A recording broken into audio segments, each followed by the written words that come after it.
নবীজি বলেছিলেন শেষ জামানায় দুই শ্রেণীর মানুষ আসবে, আমি এদেরকে দেখি নাই।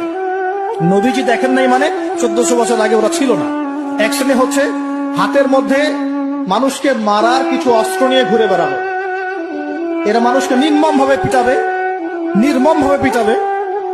নির্মম ভাবে মানুষকে পিটাবে। এই শ্রেণীকে আমি দেখিনি, এরা আসবে পরে। আর এক শ্রেণী হচ্ছে এমন এক শ্রেণীর মহিলা বের হবে যারা কাপড় পরেও নগ্ন থাকবে, নিজেরাও আকৃষ্ট হবে, অন্যকে আকৃষ্ট করবে।